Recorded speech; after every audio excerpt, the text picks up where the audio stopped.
কিশোরগঞ্জে তাড়াইলে বিএনপির দু গ্রুপের সংঘর্ষে ইউনিয়ন সভাপতি নিহত, আহত ৩ জন। কিশোরগঞ্জ প্রতিনিধির পাঠানো তথ্যচিত্রে বিস্তারিত। কিশোরগঞ্জের তাড়াইল উপজেলা বিএনপির দ্বিবার্ষিক কাউন্সিলকে কেন্দ্র করে রাউতি ইউনিয়ন বিএনপির দুপক্ষের মধ্যে রক্তক্ষয়ী সংঘর্ষের ঘটনা ঘটেছে। এতে ইউনিয়ন বিএনপির সভাপতি আবুল হাসান রতন নিহত হয়। এছাড়াও গুরুতর আহত হয়েছে অন্তত ৩ জন। স্থানীয় ও প্রত্যক্ষদর্শী সূত্রে জানা যায়, তাড়াইল উপজেলা বিএনপির দ্বিবার্ষিক কাউন্সিল ২৫ উপলক্ষে রাউতি ইউনিয়ন বিএনপির সমাবেশ অনুষ্ঠিত হয়। এতে সভাপতিত্ব করেন গিয়াস উদ্দিন।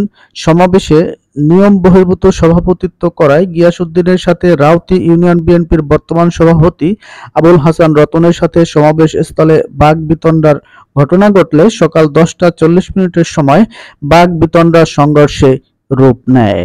এক পর্যায়ে গিয়াসউদ্দিনের পক্ষের লোকজন পাবেল, রুবেল, সোহেল, রবিকুল, স্বপন, রাসেলগঞ্জদের হামলায় রাউতি ইউনিয়ন বিএনপির সভাপতি আবুল হাসান রতন নিহত হয়।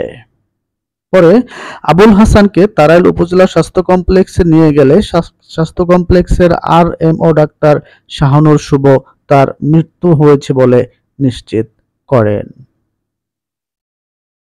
গুরুতর আহত খালিদ, রাসেল, হৃদয়কে উন্নত চিকিৎসার জন্য তাড়াইল উপজেলা স্বাস্থ্য কমপ্লেক্স থেকে ময়মনসিংহ মেডিকেল কলেজ হাসপাতালে প্রেরণ করা হয়। উপজেলা বিএনপির আহ্বায়ক মোহাম্মদ সাইদুজ্জামান মোস্তফা ও যুগ্ম আহ্বায়ক শরীফুল মাহমুদ শোয়েবের নেতৃত্বে খুনিদের ফাঁসির দাবিতে সদর বাজারে বিক্ষোভ মিছিল অনুষ্ঠিত হয়। পরবর্তীতে কিশোরগঞ্জ জেলা বিএনপির নেতা ভিপি সাইফুল ইসলাম সুমন ও তাড়াইল উপজেলা বিএনপির নেতা শামীর হোসেন সাকি, শরীফ আহমেদ আলেক, আখলাকুল ইসলাম অঙ্কুর ও সরওয়ার আলম এর নেতৃত্বে ফাঁসির দাবিতে আরও একটি বিক্ষোভ মিছিল অনুষ্ঠিত হয়।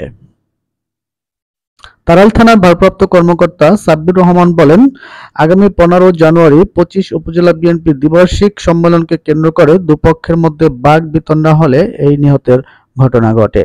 গতকাল রাতে রাউতি ইউনিয়ন বিএনপির পথসভায় সভাপতিত্ব নিয়ে দুই গ্রুপের মধ্যে এই দ্বন্দ্বের সূত্রপাত হয়। দৈনিক সংবাদ বাংলাদেশ, ডেস্ক রিপোর্ট, ঢাকা।